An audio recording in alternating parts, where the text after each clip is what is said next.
San Francisco. Spears and Steinberg. You know what the it is? Aries and Andy, Jew and the Jerk. You know it's time to get this work. The real raw, gutter, uncut, cold. No political corrections. Always sleep.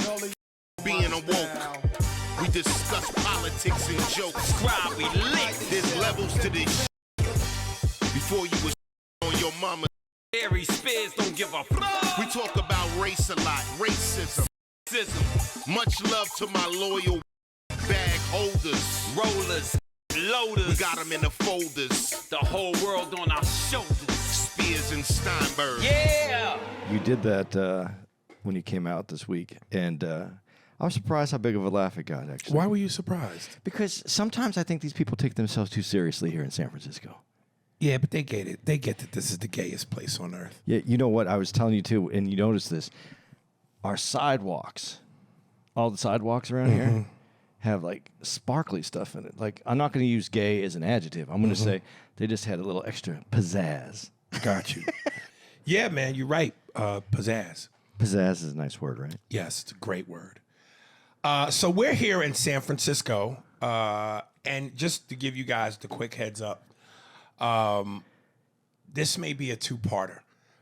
So at one point, Andy and I will have to figure out a part to maybe say goodbye and do all the dates, and then we'll next week, when you hear next Wednesday, we'll do a whole new intro and maybe pick up where we left off, because we got a couple of appetizers on the plate before we get to what may be the main course. This is just like where Fonzie in Happy Days jumped over the shark tank.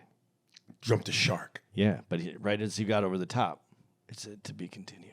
Right, which from if you know the history of entertainment, they call that jumping the shark when that you've was officially become hacky. Yeah. Yeah. Couple things real quick. So you and I are off when? Next week. So we're off next week. So again, that's why the second part of Wednesday, you'll get us together in the same room as opposed to having to do it remotely from our respective cribs. But what I wanted Andy to watch, which is something that I watched that he had told me when I talked to him that he had already watched it or wanted to watch it but didn't yet, as I was perusing through my streaming services, Apple TV, I came across something called Dynasty, which is about Tom Brady and Bill Belichick. I for whatever reason, and I'm not the biggest football guy, but I saw the picture of what this series is. Didn't know it was a series. I thought it was some one and done thing.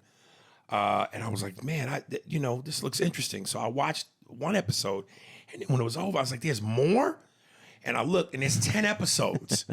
But listen, again, I'm not a football dude, but because the first one was so good, dude, I just binged the whole day. You did? Yeah. You watched the whole thing already? I watched the whole thing. I got some Popeyes. I got naked. I got in my bed, and it was chicken and Tom Brady. And for some reason, I felt a hand from under the bed grab my ass. I'm like, who the is this?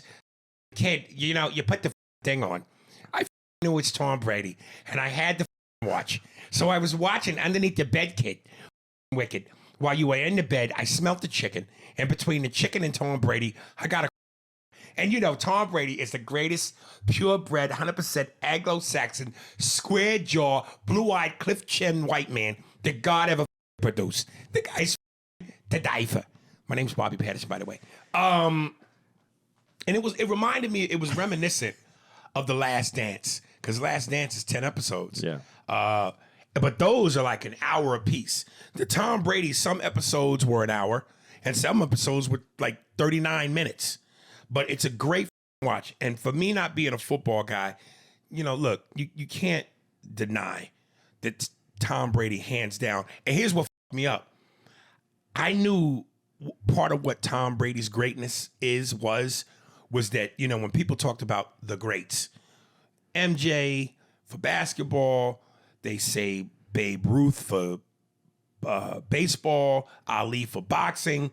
Tom Brady is unquestionably without a doubt, the GOAT. Because he has as many rings as Jordan. 6. I didn't know he had 7. I forgot. He won one with Tampa Bay. Yeah. So he won 6 with New England, and he won one with Tampa Bay. So he has 7 rings. So if there's any, and listen, it's all subjective, and people say it's debatable. Some people might say Joe Montana is the GOAT. I think you're kind of dating yourself. I didn't mean to say Joe Montana. Who's the other Joe? Oh, from the Jets. Broadway Joe. Broadway Joe. What's his name? Joe Namath. Joe Namath. So, and I think for people that say Joe Namath, that's really because that's your era. You're sticking with that because that's your era. It was also because his was one of the most no one expected him to win, and he called it, and they won. So his is more legendary than GOAT status. Okay, so even if in a subjective thing like this, you say you got Terry Bradshaw that could be on that list though. Too. Terry Bradshaw. Give me. I'm tripping right now. Joe again. His name Broadway Joe. Joe Namath. Joe Namath. Joe Namath. But I don't put him in there because okay. But then you do have Joe Montana. Montana. But I think in terms of, like my man said, Coach Herman, you play the game to win. And if it's about winning, to get to 1 Super Bowl is almost impossible. 2 is like, holy shit. And what I loved about this thing called dynasty, and this is why they call it that, at one point, Willie McGinnis goes, look, this is 3. When you get 3, you're a dynasty. Tom got 7. So how is he not the GOAT? I'm not saying he's not, but there is someone, and it's gonna depend on the future of his career. But Mahomes can go for 3 in a row. This the year. Dude out of Kansas City? Yep, this year. So he's got 2 in a row? He's 2 in a row. He could get 3 in a row. It's never been done. Okay, so if he gets 3 in a row, he's a dynasty, right? We know that much. More than a dynasty. But he can't eclipse. They already, because they have, it's 2 in a row, and I think he had 1 before that, so he has 3. He has 3. But if he wins again, it'll be 3 in a row, total 4? No, 3 in a row, yeah, total 4. I think that's what it is. Okay, let's give him the 4. Let's say he gets to 3. 7, dude. I know. And he did it with a different team. The very next year he quit. Yeah. But they had a good team, and he came on, and but he still, and I believe he holds, that's the record too. I think he's the only one who's won Super Bowls with multiple teams. Dude, again, it's like when Barry Katz said to me, do you know how hard it is to get on a TV show, let alone 2? And I did that. As short-lived as The Underground with Damon Wayans was, I did that. I went from Mad TV to The Underground. So in perspective, 6 Super Bowls champion, and you win a 7th with a new team. To you, what's the biggest accomplishment? The 3 in a row, which has never been done, or you won 6, you say goodbye to the Patriots, the very next year you win one with a different team. That's a testament to who you are as a QB. We're in the dynasty thing, and this is the last thing I'm gonna say because I want Andy to watch it so we can get into a full-fledged conversation. But so many people were going when Tom Brady got injured and he was out for the season. After he got injured on that first game for the new season, and he was replaced by, I think the dude's name was Sam Castle, and they didn't make the playoffs. They didn't make the playoffs, but they went 11-5. And people were going, is it really Tom is that good, or is it Belichick's system? You put any good quarterback in Belichick's system, they're great. You're a great team. So when everybody was going, man, the combo of Belichick and Brady, how great is Tom if this dude, Sam Castle, goes into Belichick's system and does that well? But for Tom to go to Tampa and win one without Belichick, put that shine back on Tom Brady. Well, you say something about Jordan, which I agree with you. It's not how many rings you won. It's the reason that you won the rings, and you can attribute that to Jordan. Yeah. Tom Brady's comebacks is the reason they won those, and they weren't always the best. They didn't have great teams some of the times that they won the Super Bowl. Right. There's a lot you can say that it's Brady. You can't deny the chemistry of the team, and yes, that's Belichick Belichick and his System. but you also have chemistry with a quarterback that can run that system, put it together, and then build a culture. And that's who built the culture. Now, this is the question. You can have a great system, but if you don't have the culture, you can't run the system. Right. Did Tom Brady build the whole? Is Tom Brady responsible for the culture? Because we can look at Belichick, and he doesn't have like a. He needs someone in that locker room to build the confidence in the system and to get the guys to play together. And that's not him. Some people say, I've heard different things. He's a great coach, but he doesn't connect with the people. Dude, I can't wait till you watch this. Because this is going to be a full-fledged hour of great convo. Because I'm telling you, when I say I'm not a football guy, I only play Madden on my PlayStation.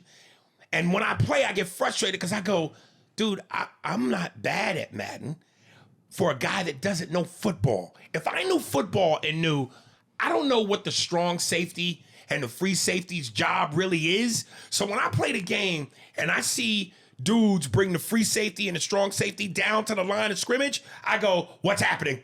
I don't know what's happening.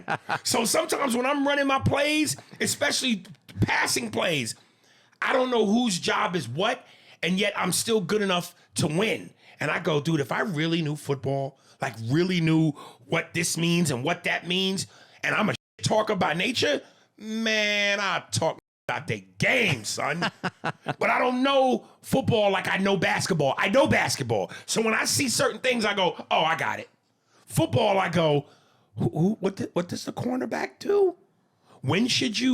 On what down should you do a run play or a short pass play? I don't know. When they come down like that at you, if they stay in and they don't fall back, then it's going to be a blitz. But yeah, man, I really am looking forward to you seeing this because it's a really good watch. And there's so much that, and I didn't even really take notes because I watched it off the cuff, not like we planned it. Whereas now I'm gonna rewatch it for my notes. But I could tell just off of your natural football knowledge and your like for the game and my like for the game, or at least my lack of knowledge, but I'm somewhat interested as a dude. We could unpack this right now, maybe, but I know I need the notes because I'm just not a football dude. Yeah, it'll be good. I did want to see it. I just we had a lot, and we've been on the road, and I haven't been home. Yeah, we got a big West Coast swing. You are going to go home between. I'm going now home this week, but I went to my boy's house in Arizona, so I've been sleeping on. I was sleeping on the couch for a while. It wasn't the most comfortable situation. Right. What do you need? No, nothing. I just want to see what the time was. 14 minutes in. All right. So yeah, folks. If and to all the dudes, it's called Dynasty.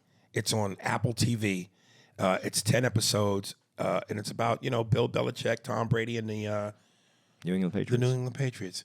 So while here in San Francisco, Andy and I went to this place that we've been to before called Pier 23, which, of course, is off one of my favorite shows, Diners, Drive-Ins, and Dives. And I got to tell you, man, it's like seafood, a couple other things, but, man, it's on the pier. It's right near the water. And, of course, the allure is nice, sunny, bright day, no clouds in the sky. You sit on you eat your food by the pier, the boats. It's scenery. Dude, I had what was called a shrimp melt. Now I've had patty melts, I've had tuna melts, never had a shrimp melt. Shrimp, cheddar cheese, bacon, and a garlic aioli with a sourdough and butter. Oh my God. Oh my God. It was sex in my mouth. You had so many things going on that you were irritated with. You were so irritated because of some other things, and we'll talk about that. But so many things were irritating you. And as soon as you started taking a bite with this, the reason it's called a melt is because all that shit that was pissing you off melted it away. Barry White was naked in my mouth, nigga, laying on my tongue, wet. Yeah, baby. Never's gonna love a baby. This is where animation would be good for us. Because like Family Guy, you cut to the inside of my mouth with a big fat black Barry White naked, laying on my tongue with what looks like butter dripping on his body and thighs. and it's never gonna love the baby. Baby, tuna melt. And you know the thing, what they call that thing in the back of your throat looks like a speed bag. Yeah, I don't know what it's called. That is Diddy's face on it. And he goes, no Diddy. So you got a butt-naked black Barry White on my tongue, dripping with butter on his nipples and cascading on his thighs. And that thing that's in the back of your throat is Diddy's head. And he just goes, no Diddy. Yeah. Never gonna love the baby. There, someone we challenge someone to make that and send it in. If there's a cartoon artist out there, make that. That is just that yeah. But anyway, here's what I was upset about. And this is where I often say, I know I'm a dinosaur, man. This technology age that we live in, where it's like, where's people anymore? I hate this thing where you go to a eatery and you got the barcode. QR code. The QR code. You got to scan the QR code. You got to type in your order. You got to pay with a credit card, put in your credit card information. And I'm just going, what sense does it make to have people work at the place who come up and go, do you need anything? Are you okay? Is there anything I can get you? If you're going to do that, take the order. Why are you, what is this half-ass? Well, now with technology supposed to make everything more convenient for you, but it's really a pain in the ass. Either eliminate the whole process of having a person there, but don't have both. Either have one or the other. Either have the person do the whole job or don't. Don't have me sit there and scan a fucking QR code. I gotta type in my credit card. And we had some fumbles trying to do this. When it's like, I'm gonna do all that only for the same dude who's gonna bring me my food to check in with me periodically to ask me if I need anything. Give the a pen and a pad and take the order. Well, and they don't check in with you as much because they don't have as much contact with you. There's no social. There's no social order to this new way of doing things. And I understand you might want to lower your overall labor costs. You know, you bring your labor costs down. But all money ain't good money. But then you want another drink. You got to every time you have to pay for a whole nother drink every single time, and that was also a problem. And here's the other thing: like if you go to McDonald's, and McDonald's at least has this right, they have the screen. You know how it works. It's big. You can see you can see everything because it's big. We're out there in the sun with our phones and the little screens, and all the way on the top. If you want to find where you want it in your menu. It has drinks. And then, okay, so drinks would be what I would put it under. Drinks, and then I would have, you go to that, and then like say alcoholic drink, non-alcoholic drink, wines, whatever. This one just said, you had to keep scrolling. You had to keep rolling over this whole thing, and then you had to get to non-alcoholic drinks. You had to scroll past a bunch of shit. And it was really small at the top, and you couldn't even find it. So... And I just imagine, I'm okay with the phone. I'm not like the fastest guy, but I'm okay with it. But I just know how many people are worse than me, and how are they doing this? I'm one of them. And you're trying to find, you can't find it because it's so small. If it's a big screen like a McDonald's and you can kind of see it, you'll figure it out. You got to give me features. I need everything big and bold. Well, this place wasn't it. But the food was good. I mean, I'm not. The food was excellent. But back to a little bit back further to what we were saying. So we go to the joint, and you know, Andy's got his phone. I got my phone. We both scan the QR code separately. I'm saying to Andy, "Hey, I'll pay for the whole thing." First of all, I didn't know or wasn't prepared for the QR code. I'm thinking it's traditional. Hey, you get your order at the end of the meal. Here comes the check. I was prepared to get the check and pay with my card or cash or whatever. But once it was the QR code, I'm like, damn, so we got to separately put our shit in, which means we put in two different cards in, you for your order, me for my order. So I'm thinking, okay, so now I got to reimburse Andy instead of just paying for it like I wanted to. So we put the shit in. I'm lost. I can't figure it out. By the time Andy helps me, he's already placed his order. So now he's grabbing my phone to place my order. So his meal comes out first. I got to watch this eat before my meal comes out. Then at one point I ordered a glass of lemonade. And so I finished my lemonade. I want a second one. So I asked the guy, hey man, can I get another lemonade? He goes, you got to re-put in all this information again. Card, order, just to bring me another level. I go, Jesus Christ. So I'm like, you know what? Never mind. This is what I love about human beings. He brings me the lemonade free of charge and goes, don't even worry about it. Like, because he goes, he even said to me when I went, are you serious? He went, I know, it's a hassle. It doesn't make sense. So because he was a good human being to me, I said, let me be a better human being to him. I slipped him $20. Because he brought me the lemonade and made it convenient for me and didn't have me have to go through all that unnecessary. More is not always better is the moral of the story. We are trying to be so technology advanced that it's just like, yo, some things that were in the past are better than what's supposed to be these new conveniences. They're not convenient. Well, for you, they're not convenient. They may be convenient for the younger people. It's not convenient for me either. But maybe for them, they have the thing set up and it's quick. I don't know. But it wasn't attached to Apple Pay, so you did have to put your code in every time. It was a pain in the ass. You know, speaking of payment and all that stuff. And incidentally, folks, I should have saved this for the email episode, but when we do our email episode, if you want to write in, go to AriesSpears45 at Hotmail. Send me your emails so I could read it to any new listeners. And when you're sitting in on the pier, one of the things about San Francisco, especially when you drive out to certain parts, particularly on the bridge, you could see Alcatraz. And Andy said to me at least twice, hey, man, we should go to Alcatraz. You want to go to Alcatraz? And I said, I have no desire to go to Alcatraz. He goes, you don't want to see Alcatraz? I said, black men don't go to prisons for fun. I want to go to Alcatraz for, nigga. That goes against black code. We not going to prisons for fun or for vacation. I know Alcatraz has been closed for 40 years, but they might accidentally lock me up.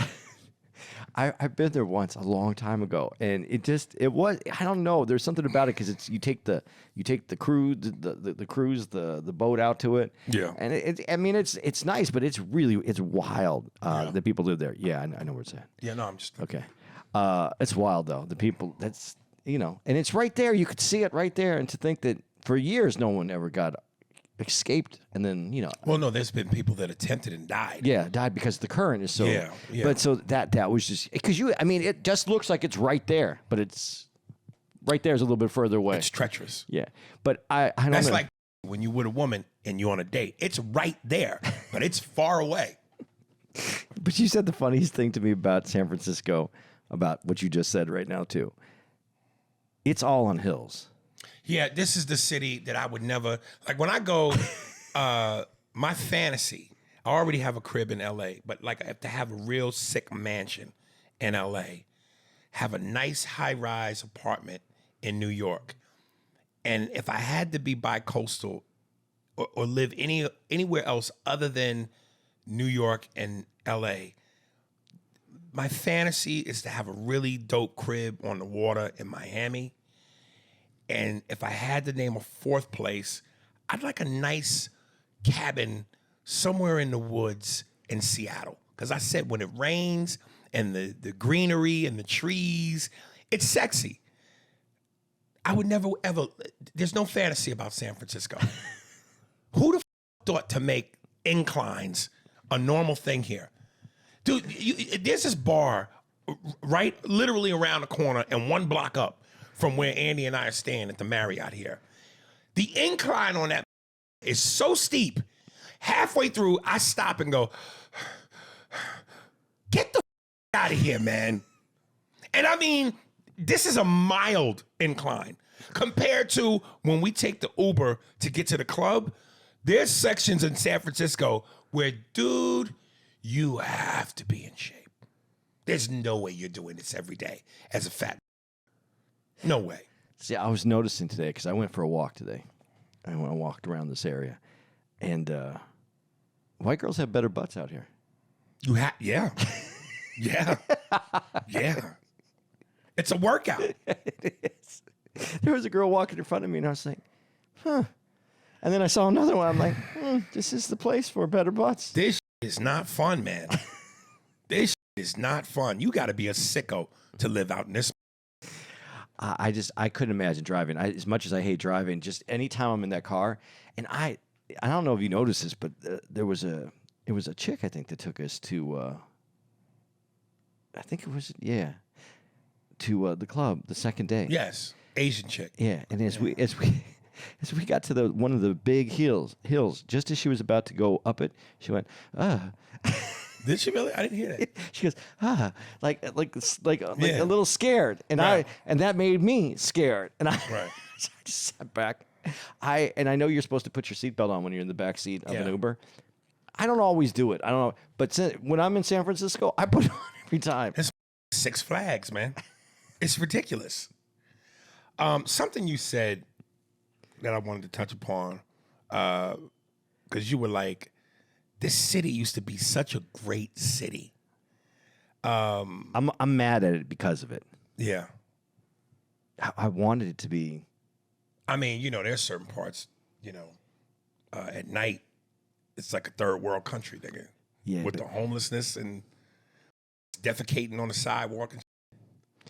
But the attitude of the people, it was a progressive city that seemed very open, and it wanted to be the best place on earth. It really did. To me, that's what it. Right. And whether you agree with its politics or not at that time, especially like in the 70s and the 80s, it was a progressive city. It was going to become the freest city, and it seems like they got it. They worked so hard at becoming so open that it went back around the other way, and it's closed up. Like in the soul of the city doesn't seem free anymore. It seems restrictive. I had asked you, because look, I don't know nothing about San Francisco other than when I started coming here as a young man and as a comic, and you being 10 years older than me. Had you ever been to this city prior to you performing here? Yeah. So I was like, when do you think the decline happened? Like, when do you think this city was at its coolest? And then when did the decline happen? 60s, 70s, 80s? I think 70s it was at its cool. Everything, like all the big cities, I think were at their coolest really in the 70s to the 80s. And when we became money focused and things changed and things got really expensive as we got into the 80s, 90s and moved on. And some of this is because you can't, listen, this is a very wealthy city. And I'm just going to say, I haven't talked to you about this, but I'll say this. As far as merch sales and the stuff we've done here, Yeah. it's been tighter than other cities. Do you think that's because we went up on price, or that's just tight, period? I think it's tight, period. I think it's hard enough to exist here and then to spend extra money. You come out to this place, it's not cheap. I mean, I got up this morning and I was like, you know what? I'm going to enjoy my last day here. I'm going to have a little breakfast, but not like a healthy breakfast, not some egg whites and some, chicken sausage. I'm going to go have some pancakes. I just want some pancakes, man. And pancakes, like 3 pancakes are $18. Now, is $18 a huge amount of money for 3 pancakes? Yeah, it is. It's pancakes. I should have went to McDonald's and got the pancakes for $5.99, and it would have came with some other, but Yeah. $18 just for some, and they weren't great pancakes, man. I mean, they're like Bisquick pancakes. That's just a lot of money, and I think people work really hard to be able to live in a city that is San Francisco. Architecture is beautiful. I mean, we're making fun of the way it's built, but I mean, it is still a beautiful city architecturally, other than the hills, and I get you on the hills, but the buildings are beautiful. Like I said, this used to be a place where people were ahead on thought. You looked out at the ocean, beautiful. It was just a beautiful place, man. And now it's so restrictive. They were trying to build out here, I think a couple years ago, or maybe a year ago. They were trying to, at least 2 years ago. They wanted to build some bathrooms so people would stop shitting on the street. And they were like over $100,000 to build a bathroom because of all the bureaucracy that's here. Nothing gets done without it has to go to this approval, this committee, this one. By the time they get it done, this bathroom that could have helped out people and made the city cleaner and nicer so it doesn't smell like piss and people honestly aren't shitting on the street this like $15,000 bathroom that they could have done is upwards of $150,000, $200,000.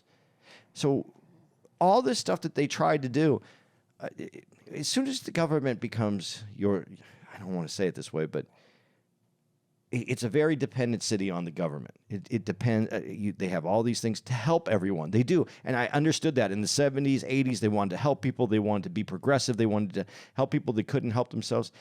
But it costs money, and then it costs more money. And then before you know it, it's so much money because you have so many people that have that have jobs to help people. But these jobs to help people don't actually help people. It pays for other people. And by the time the money gets to the people that it needs to go to, the money's much smaller.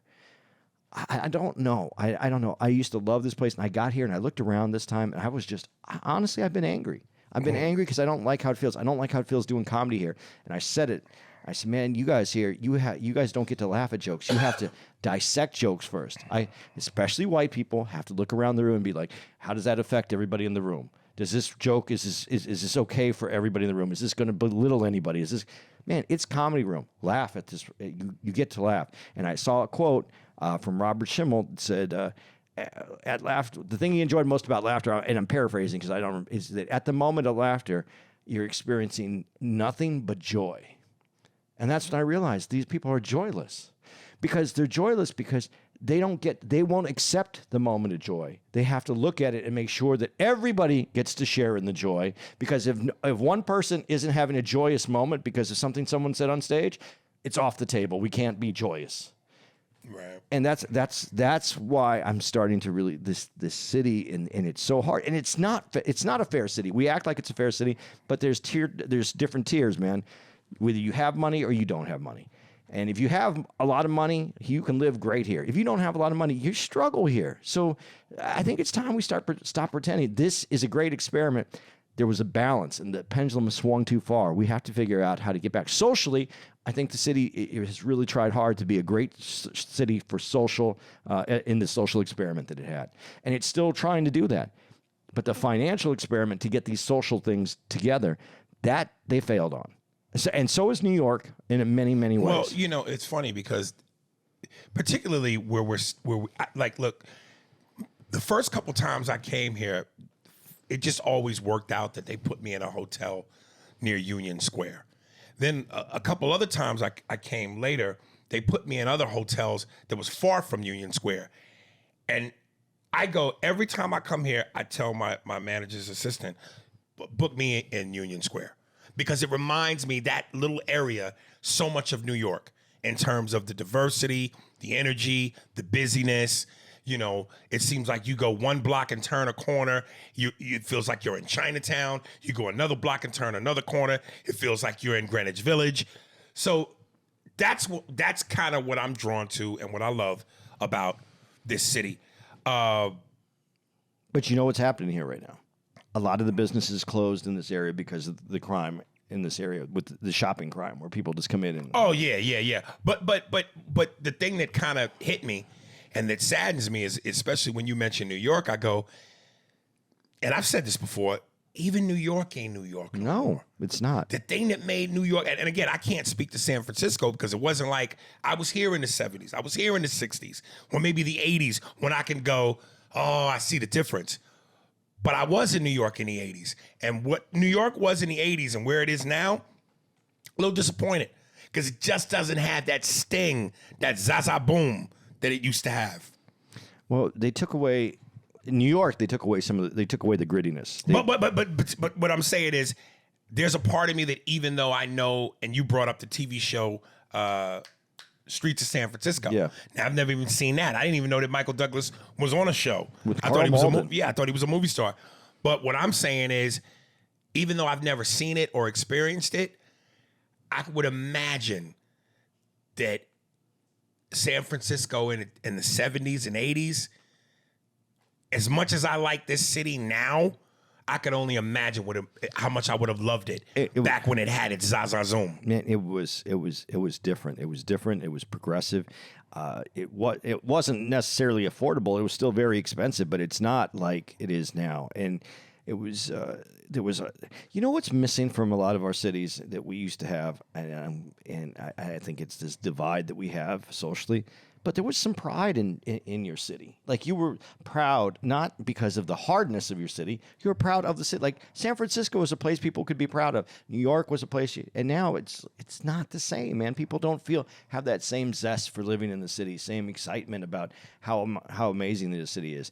And honestly, I was walking. I walked to that gallery that we saw. There was an art gallery, and walked over there. And yeah, just like New York, man, it smelled like piss all down the street. The homeless situation is out of control.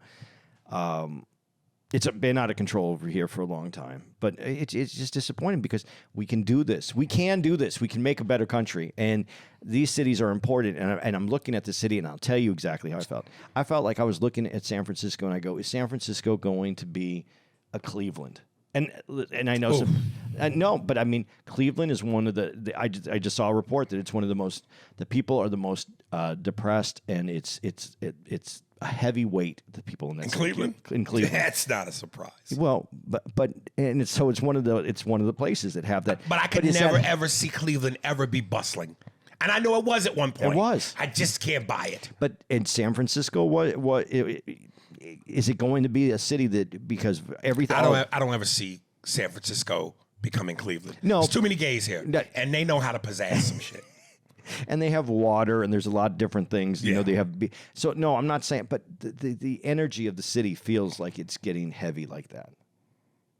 I don't know that I agree with that. I feel. You mean comedically or overall? I mean, overall, it just feels very heavy. Like, I don't see people.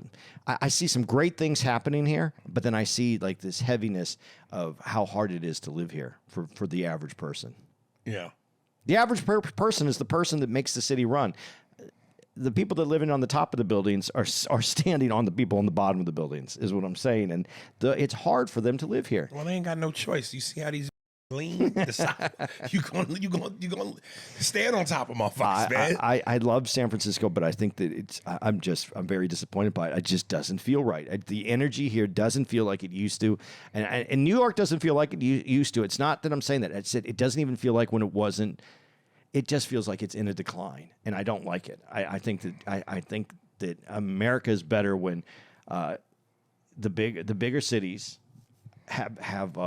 are desirable, that people want to come to them. It used to be like you wanted to go to New York, you wanted to go to San Francisco, you want to go to LA. You know, listen, ignorance is bliss, and for the people coming up now, they don't know anything other than. They don't know New York to be anything other than what it is now. But for people like you and me, older, our generation, to have experienced a San Francisco, a New York, maybe once upon a time ago, a Detroit, the major cities when they were what they were versus now, because we can make the comparison, yeah, it might be a letdown. But to anybody of this generation, they don't know any better. But I hear all the time now. I always wanted to go to New York, but I just heard it's dirty. It's not, and it's always had a little dirtiness to it. It always had a little. When people are going, it's dirty. Like it smells. It ain't like it. It ain't like that no more. Not like it used to be. No, but it smells like piss everywhere you walk around. It's not. Yes, son. It does. Yes. New York. Yes. Maybe certain parts. No, but almost they've cleaned all that the parts. city up so much. They cleaned up the part that was. They cleaned up. They took away the grittiness, but now it's just dirty. They took away the gritty. The gritty was. The grittiness kind of made that city. Nah. Yeah, man. Dude, I go over there all the time. I'm walking down the street. I'm walking on like 16th Street, and it just the whole way, man. It just smells like piss the whole way. But you're Jewish. You got that toucan sand beak. You can smell from 8 blocks away, nigga. Yeah, maybe that's what it is, but it's not the same, man. And out here, the vibe is different, man. It just feels heavy. Anyway, I don't want to beat up on San Francisco. Well, let me ask you, here's what I saw that was amazing to me. Dude, they got these cars now. Yeah. With no drivers. Yeah, I posted a video on that. I saw that and I went, yo, because I saw a dude sitting in the passenger seat with no driver, and I went, yo, they really got. We here. This the future. Yeah. Oh, But it's so funny because no one is in there. I think that they need to do something like put the Johnny Cab in it from Total Recall, where when you get in the car, there's like some computer that turns around and looks at you and goes, "Hi, welcome to Johnny Cab," and then you get in and you take off. It's just weird that there's nothing there. And then I rode it, and I rode in one in Phoenix, and the best thing that I ever saw. This could save lives. This part, people are worried about how many people could get hurt with this, right? Because there are some problems with it, with the technology, and some people can with them you can put a traffic cone on the hood of it, and then the car will just stop because it won't know what to do because it sees something in front of it. Really? Yeah. So, but I was in it, and a car cut us off. Like a car made a quick turn in one to get into the right-hand turn lane, so it kind of cut over. And this is part of the technology is when it gets in a situation like that, it brakes hard. So I kind of went up forward. I was pissed because I saw what the dude was doing, and I was like. But then the energy in the car didn't have any anger. It was just me that was angry because it's a computer. It wasn't mad at the other person. It just the other person f***ed up, and the car made a hard stop so that there would be no accident. And it kept going. I go, well, I guess if the car ain't mad, I can't be mad. And so fuck that. I need my cab with a little bit of go f yourself. I see that's that New York shit. I need if you abruptly make my car stop, I need the driver to go, hey, go f yourself. That's where you need Johnny Cab. Go fuck yourself. Because all the cab drivers are either Persian or Indian now, or African.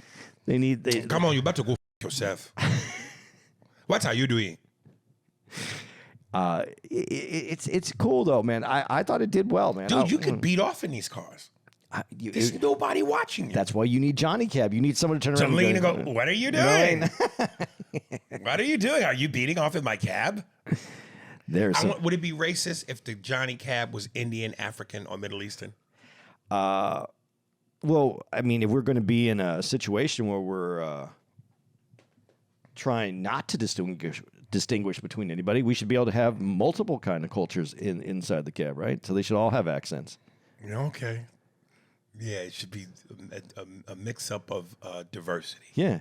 It shouldn't be just a generic computer. Hi, welcome to Johnny Cab. No, there should be a Texas dude in there too. How you doing? Welcome to Johnny Cab. See, I want to go to so-and-so and so-and-so. Are you sure? A lot of in that area. Honest Johnny Cabs. It's great, and I this is what I wanted to mention to you. In the green room at the Cobb's Comedy Club, and I've been meaning to call the artist who draws these cartoon pictures of the comedians with their quotes. It's very cool. I would like one drawn of myself with a quote. I couldn't remember the comedian, but when you mentioned Robert Schimmel, it was Bill Hicks. Yeah, Bill Hicks had the one. Who basically said the thing about, part of a comedian's job is to take a flashlight and go into the deepest, darkest corners of people's minds and shed light to it. And it made me think of a clip I saw with Tammy Pescatelli. And, she caught a lot of flack. And I told you she DM'd me and was like, Aries, thank you for saying what you said when you stuck up for me and blah, blah, blah in regards to Amy Schumer. She caught a lot of flack because, Amy Schumer, Tammy Pescatelli was one of the comedians who Amy Schumer stole material from. And Tammy basically said, I saw a clip on TikTok. She was basically campaigning for comedy lovers and fans to like boycott the gatekeepers of Hollywood, because she goes, there are too many veteran comics who aren't getting specials because they don't have enough followers.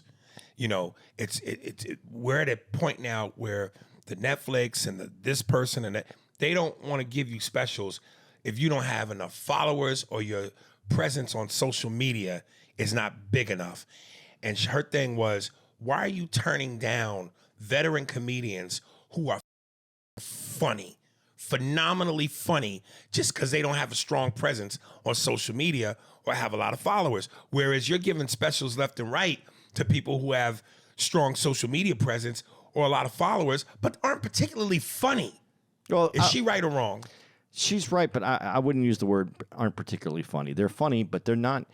I think comedy, and listen, I've only been doing this now. Uh-oh, we're talking about comedy as comedians to that sucker on YouTube who wrote, all you guys do is talk about sports and top 5 comedy. We're comedians. Sucker. Go ahead. I'm sorry. Dude, we almost like comedians with attitude. CWAs. We comedians with attitude. And Joe Pesci's in our group. Said, you cocksucker, motherfucker. You cocksucker. I wish I did a good Joe Pesci, but go ahead.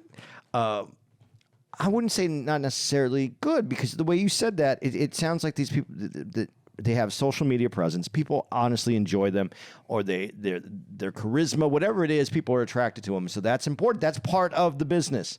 And to the older comics that have been doing this but don't have a strong social media, I don't. I've been doing this almost 16 years now, and I should have a better social media. I didn't come up in the same time when this was the most important thing, and I'm older, and it wasn't important to me. I blame that on myself. You have to take responsibility for it. It's part of the job. You get up in the morning when you're out on the road and you go do press. It's 5 o'clock in the morning. You know, that's the same thing as getting on your social media every day and doing some press for yourself and building up your audience that way. So I understand that, and I support all these young comics that do that and have that following. Great. But to your point, I think that great comedy is like like cooking, man. You got to let things simmer. You got to let things, get marinate. You got to let some of those flavors mix together so that the jokes are strong. They're not just jokes.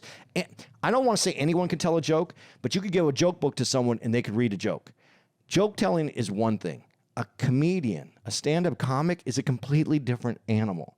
It's not just about a joke. It's not just about being funny. It's about an opinion, a way to present something. There's more to it than that. There's a reason why the word craft is associated with what we do. So I would agree in the fact that some people, though, have got this great social media presence because they had fluff. They had time to do it over the pandemic. They built up a crowd. They weren't doing, that's what they were doing. But it's not stand up. It's not. And Jerry Seinfeld, as much people give him, the dude is he's a technician. I've said it all the time. Not my cup of tea comedically, but I respect the out of him. And he talks about it all the time. A stand-up comic isn't about being able to go out and tell jokes, it's about being able to hold someone's attention for an hour and doing comedy for at least an hour. That's a whole nother animal when you can get someone to watch you, pay attention to you, and get your perspective on what you think is worth talking about for an hour. The clips and putting together an hour of clips is not the same as having an hour of stand-up. An hour of clips and an hour of stand-up are two different things. So I agree with her, but I'm not going to put down what they're doing because we should be doing that too. If you've been in it longer, you're older, yes, you didn't start off this way, but things have changed and you need to work on your social media presence. I'm saying that as someone who needs to work on their social media presence. I hate this. I do too. I was talking to my guy. I got a team now. It's like I got Anthony in London. I got this dude, Colin, who's helping Anthony with other aspects of social media. I got my agent, I got my manager, I got my publicist. And like my guy Colin was telling me, hey, something you should do at your show to help generate more, some of this, some of that. Ask the audience and then post, how'd you guys hear about the show? What is it that made you, how'd you go about buying a ticket? I hate this. And I know I'm a dinosaur. And I know I come from an era where before all of this, you didn't have to do this. But this is the age we live in now where this is part of it. And I just go, God, can you just give me a movie career and a TV show so that I could that sells me. I don't have to do this. Listen, if I had my career the way I would love it to be, dude, I would get off social media. I would delete my Instagram. I would delete my Facebook. I wouldn't do none of this. And I know me and Neri have argued about this because Neri goes, you got to have an Instagram presence. You got to have a Facebook presence. I'm going, listen, you mean to tell me that somebody, and he loves Will Smith. Neri loves Will Smith, follows him, loves him. Neri will tell you Will Smith is one of his favorite people. He goes, yo, you see how active and busy Will Smith is on social media? And this is where Neri and I argue. I go, there's no way you're going to convince me that a guy like Will Smith or any other A-list star who's so well established, who's so popular, and who's been in the game for decades needs to do social media. You don't tell. I don't believe that. If Will Smith comes out with a movie and and without him doing anything, the studio itself, there's going to be clips on social media, clips on YouTube, clips on TV, advertisements, commercials, where Will don't have to do nothing. You mean to tell me that if the movie is good and the previews are good, the name Will Smith, or insert any name here, Tom Cruise, The Rock, them niggas got to do social media? They name and their reputation and their years in the game and their success don't already establish that? Yeah, but if you want to be successful today, if you want to have your name have power and resonance, you have to bring it with social media. I don't believe you do. You do, because that's what sells you past what you've already done and past your name. Listen, the Kardashians, they have no talent. They had their show. They have to do it. Okay, but they're billionaires doing it. So if you have talent and you put in a half-assed effort, then you should be able to be successful as well. I'm not. This is just another. Your social media is a way for people to connect with you in a way that people were never able to connect with you before. And if you grew up with it, like a Kevin Durant, with his people all the time on his social media, he has a presence. He's going to have a career. When he's done, he has a career because of it. I forget where I saw it and how it was coined, but to paraphrase, I think something I saw on Instagram where it said, celebrities have a rule, A-list celebrities, where they attend a party and after 5 minutes they say, I gotta go to another party. And they don't. They just have to they have to leave the room and be there no more than 5 minutes, because if they're that accessible and they're that out there, it devalues who they are. And I think there's something to be said for mystery. When you, and Patrice even mentioned this too, when you're so out there on social media, everybody could talk to you, everybody could touch you, everybody could see you. How valuable are you? That's what I love about Dave Chappelle. Dave is like Bigfoot. This nigga's only seen every once in a while in the woods. He ain't out there like that. So there's some mystery to him. There's some allure to him. So that when you do see him, or if he does bless you with the opportunity to talk to you, you go, I spoke to Dave Chappelle. I saw Dave Chappelle. Look, tickle Dave Chappelle. But when you're out there like that all the time, and you're so available, then how valuable are you? Yeah, you're not a limited edition anymore. You're everywhere. I'm not disagreeing with you, but the people that run this, the people that are looking to make money off of entertainment, they are looking at your numbers, because if they wanted to start a new series today and they're looking to cast somebody and they have 3 people come in and one has a huge social media presence and the other 2 are just average, well, I know that he's going to bring his 3 million followers onto this TV show and they're going to watch him. What am I doing wrong in my belief system where I go, just because you have that many followers or that strong a presence doesn't guarantee success? No. And if the product is then what you're saying is, well, we're relying on your followers and your presence. So if you put out a shit product, that's going to somehow surpass because your presence and your following is great? No. If the product is shit, at the end of the day, it's shit. So let me say this. I know what you're saying about, we're trying to double and triple down on our investment and belief in the fact that you have a presence and a lot of followers means all those people are going to come to the table on opening night of the movie. But I'm also going with Tammy Pescatelli.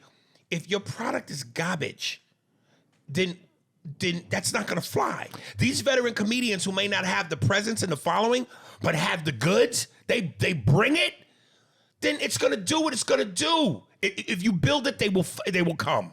But what you're missing in this is the dinosaurs, which I'm in, even though I'm not legend in with those groups of people like a Tammy, yourself. Welcome to Nigga Park. I'm older and I fall more into your group than I do into the other group. Right. But all the older people are going to slowly start to move away, retire, die, whatever it is, till they move out.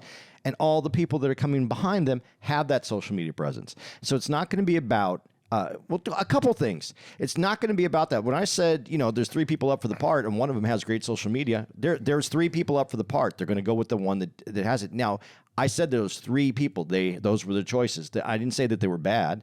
They have talent. That's why they're there. But again, this didn't start with that group of people with the social media. This started before. In comedy, I blame people that started doing specials every year. And yeah, maybe you did have a lot backed up material. Chappelle had a lot of material in the back, and he could do it, so that wasn't a problem. He could do his specials every year. But for the most part, it takes. I think, and that's not every single joke, but it takes 3 years for that material to really ripen, so that you find all the tags and you get everything. And then even after that time, there's people that always say, after I put out the album, I went on stage and bam, a tag hit me that would have been great for the album. But if you rush it out in a year, it doesn't have any of those tags. It doesn't have any of that beauty. It doesn't have, you said you like women that have little scars, your material doesn't have any of that. Real quick. So I was thinking today before we did the podcast, and like what you just said, it takes a certain amount of years to maybe put that extra je ne sais quoi on some shit. This is a small change I'm going to make, but I think it's a pivotal change. When I do the joke and I go, I'm a man, God damn it, and I hit my chest like that, what I want to do is as I'm going on my rant, put the mic in the mic stand and go, I'm a man, God damn it, and beat my chest like King Kong. Now that's a small switch, but it adds to the point of the joke. I'm a gorilla. I'm a man. I beat my chest. Why am I doing that? I think it just takes it up one more notch. As in anything that you do, layers. Layers, man. You want layers. You want to deepen that. You want layers. When you're cooking even like a pasta, a good sauce, you don't dump everything all in one time, put it on the stove, turn it up to high, and then go eat it 20 minutes later. It doesn't. It didn't become a sauce. You got to leave it on the stove. It has to simmer. All that stuff has to merge together. It has to become something. And I think that's where the disservice was. And that's also part of the older comedians. They did it to themselves when they started doing stuff like that too. So I blame this on, it was a rush because of this the social media, the internet in general was the wild, wild west. And everybody came out, and some people had the material. They came out as gunslingers. They were like, dude, I can do this. Boom, but not everybody was set up for that. Not everybody was a gunslinger in the Wild West. Some people just carried some from one side of the country to the other. It didn't mean they weren't needed or important. They just, it was the Wild, Wild West. People were out there slinging guns and not understanding what they were doing. And I think this is where we're at right now. I think it will level off. I think some things will change. But I think that older generation of comics owes it to themselves to put that effort into their social media. I feel like I need to do that. And I think it's wrong just to blame it solely on that. Because it does, there is some numbers that work for that part of Hollywood. Do I agree with her that there's older comics that have more control, more age, more like, what was the words that you used in there? Simmered, marinade. Man, you got to build those layers. Yes, they're there, but these other people come, they're funny, and they have social media presence with people there. So if you put half the effort into what these other guys have done, and you're funny, it's going to work. But let me ask you what you think of this real quick. I saw today, Matt Rife is really killing the game, man. Netflix is giving him another special, only this one is all crowd work. Yeah.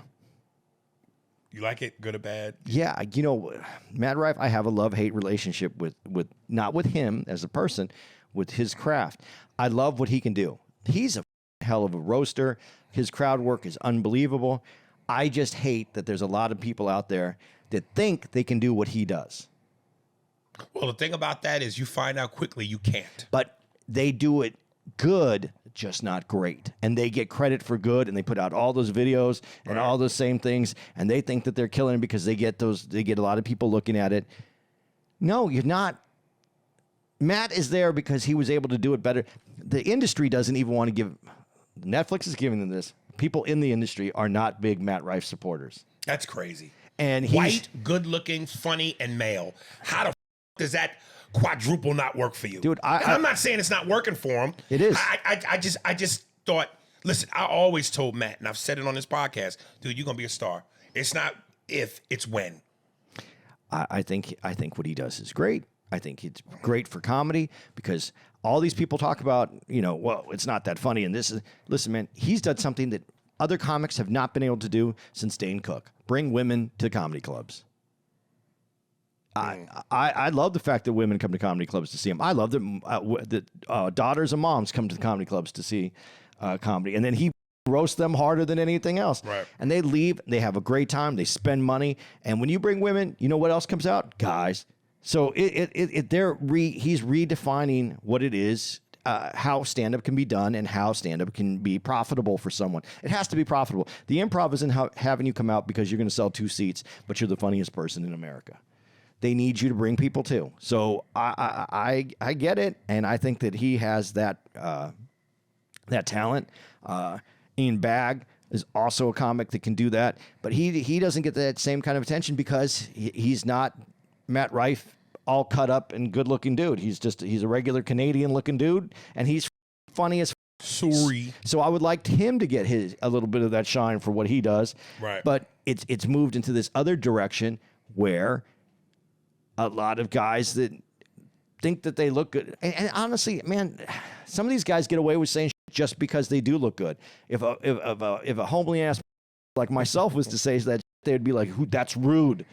But because you're good looking, you can get away with it. Well, Matt Rife has proved that you can, but he's funny. These other guys, I don't think they're all that funny. I love when Dave Chappelle said in the belly room, when you're good looking, people tell you how good you look. Oh my God, you look so good. You're so good. You look good. You look wonderful. But when you're ugly, man, you got to figure that out for yourself. That's the hour, man. Give out some dates. All right, man. So yes, this was part 1. Do we call this San Francisco part 1? We could just call it San Francisco. We don't even have to make it a second part. We're done. We're going to talk about the other stuff next time. Yeah, you're right. Well, we're still in San Francisco, though. Yeah. Why don't we call it